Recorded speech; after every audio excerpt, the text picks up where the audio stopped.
Hey everyone, welcome to the first episode on Designmy.health. Today we are answering the million-dollar question, are you eating sufficient proteins? In this big hoo-ha around how much protein do we really eat, with the blogosphere throwing numbers like 1 gram per kilogram of body weight to all the way up to 2 grams per kilogram of body weight to 3.5 grams, where do we draw the line? So let's go back to science, let's go back to evidence. And the way we are going to structure this web series is in 3 parts. The very first one, I'm going to talk to you about the juicy science of proteins. So we'll begin by talking about what are proteins, what are amino acids. We'll then talk a little bit about what are essential amino acids, what are non-essential amino acids. And if you go to the gym, I'm sure you've heard around branched chain amino acids. So we'll also talk a little bit about that. I then want to touch lightly on how do proteins get digested, because that is a very big part of the equation really of how much protein do you really need. We'll then transition into the second series. And in the second module, we are going to talk a little bit around how can we bring all of this into application. So let's start now with module 1. And what we're talking about here is the science of protein. So let's begin by answering the question, what is a protein? Well, a protein is a macromolecule, meaning it is needed in large quantities in the body that helps us create or build things in the human body. Now, proteins are needed for creation of all our immune proteins. That means it has a huge role to play in the immune and the defense repair system. All your hormones are created out of proteins. So for example, insulin, all your thyroid hormones, all proteins get digested in the stomach. And this is quite important because many people, in fact about 90% people that I see in clinical practice, have insufficient hydrochloric acid in their stomach. And it is oftentimes called as hypochlorhydria, meaning low chlorine water, meaning low hydrochloric acid in the stomach. This is quite key for us because when we start talking about how much protein do you need, essentially, well, the amount of protein that you can first digest and then assimilate depends upon, of course, whether you have sufficient amount of hydrochloric acid in the stomach and if it is at the right pH for proteins to get denatured and therefore digested in the human body. So now let's talk a little bit about amino acids, right? So amino acids are these building blocks which lead to the formation of the protein. So think of them as Lego blocks. To create something wonderful and marvelous and a big Lego structure, you need to have those Lego bricks put together. Amino acids are those Lego bricks. So amino acids can be categorized into 2. So they are the essential amino acids and then you have the non-essential amino acids.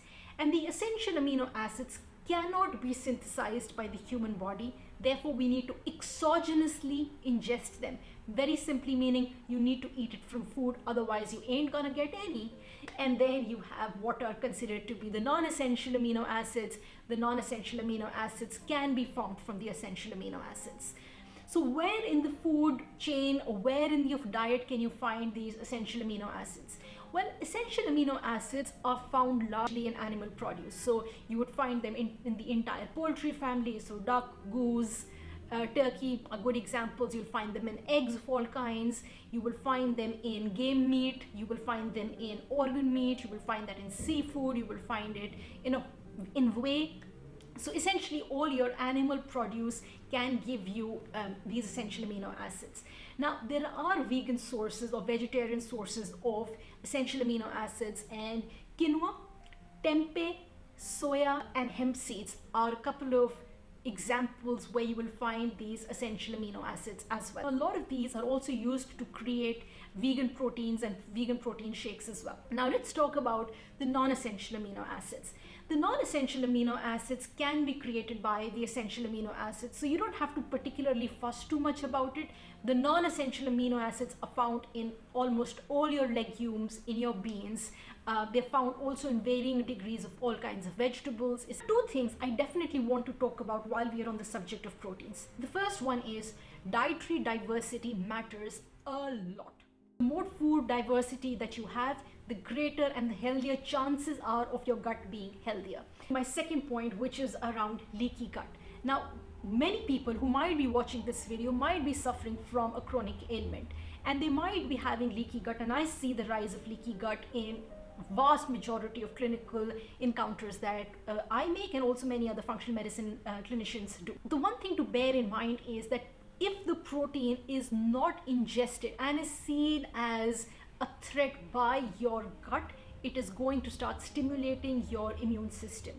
And so therefore it is very key that you find non-irritating proteins in your body. And I want to give this through an example. Now, eggs is something which is extremely healthy to have. However, when people come with clinical presentations of autoimmune diseases, and I had 2 of them myself, eggs is one of the things we would definitely challenge. And that's simply because the white part of the egg might have certain proteins in it which are irritants and therefore are seen to create more immune response in the human body. So whenever you're choosing protein, always to the fact that does it eat in and settle in well with you? That's the first point. And second one, the quantity of it which you're eating. So how much protein do you really need? Now this is where the debate becomes really interesting. If you look at the internet and read the blogosphere, you would find vast variances in the amounts and the numbers people report.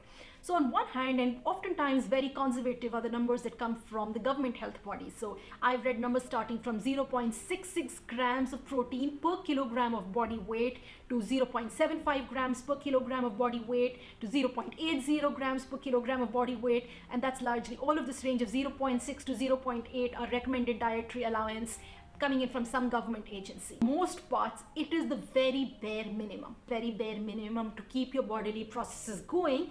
And in the first part, we came across like how many things do proteins really do for us. So that's the 0.66 grams per kilogram of body weight to 0.8 grams per kilogram of body weight is just cutting it very, very fine. Now, from the lens of functional medicine, remember, we are trying to create organ reserve, and we do not consider health to be absence of disease. We think of health to be full of vitality and to be living your life potential. So 0.80 grams per kilogram of body weight of protein for most people is going to be insufficient. So in functional medicine, we start with about 1 gram per kilogram of body weight, and this body weight is your ideal body weight. So how do we compute your ideal body weight? I'll just come back to that in a second. Let's assume that right now you're at 100 kilograms of weight and your ideal body weight is 75 kilograms. So then your protein requirement on the very minimum basis should be around 75 grams daily. The reason why we peg it to ideal body weight is that proteins in the body can also start leading to creation of glucose, and it's a different metabolic pathway which is called gluconeogenesis, which we're not covering in the video today. Therefore, we do also need to limit the amount of protein that we are giving, especially to obese individuals. So again, if you have a chronic condition around diabetes, pre-diabetes, polycystism, any kind of cardiometabolic issues, please start with about 1 gram per kilogram of body weight, and that would be brilliant. And the second thing which I want to tell you over here is always choose a protein which you know is not going to create an immune response for you, and you will get to know it if you keep in touch with yourself on whether how do I feel after eating this, do I feel bloated, can I kind of handle it, etc. And the third top tip which I want to leave you here behind with is that for proteins to get digested, they are digested essentially in the stomach, right? So you need hydrochloric acid for that. As I began in one of the initial videos, I told you that most people suffer from hypochlorhydria.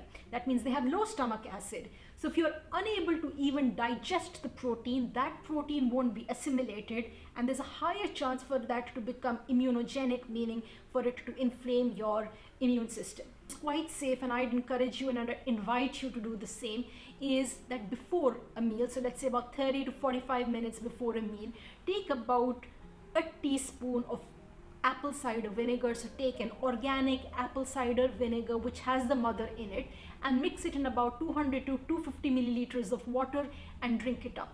And as with anything in life, go low and go slow.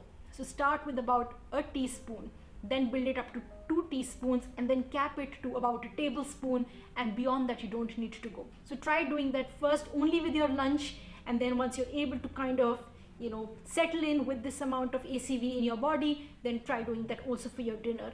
And the difference you feel in your body when your protein gets digested well versus when your protein is not getting digested well, is a lot. You can really, really feel it. So that's my invitation.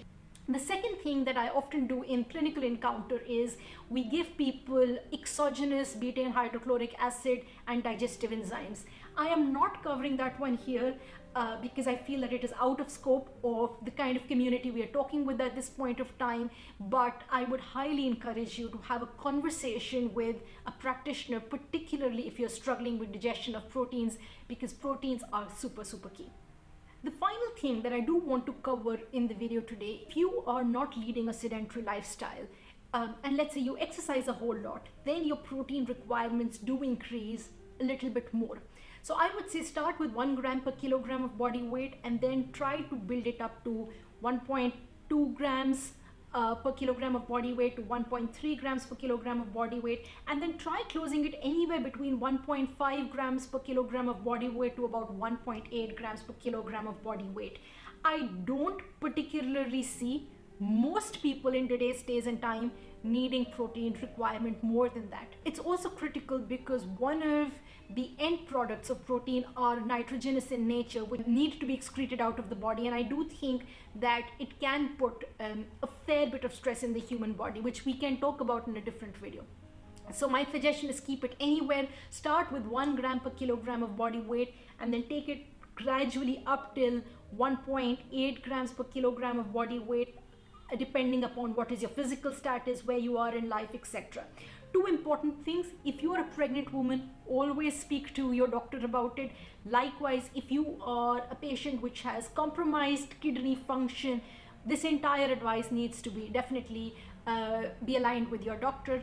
And secondly, people who are getting older, and especially my wonderful perimenopausal and menopausal women, my suggestion is that once you've reached that 1 gram per kilogram of body weight, really start increasing your protein requirements more, because you've seen how important protein is. And if it is not sufficient level, essentially your body will start wasting your current muscle because it needs protein. So you will start losing muscle mass simply because you're unable to exogenously provide your body with the protein that it needs. With this, we are inching towards the end of the very first web series here on Design.My.health on how much protein should you have. I hope you found this session useful, practical.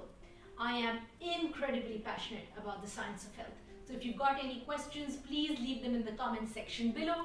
And at the same time, if you have any suggestions or any questions on what other kind of content I ought to cover, please also leave them behind. I run a small community on Instagram as well, and it's called Design.My.health. I'm going to give you the link at the bottom again.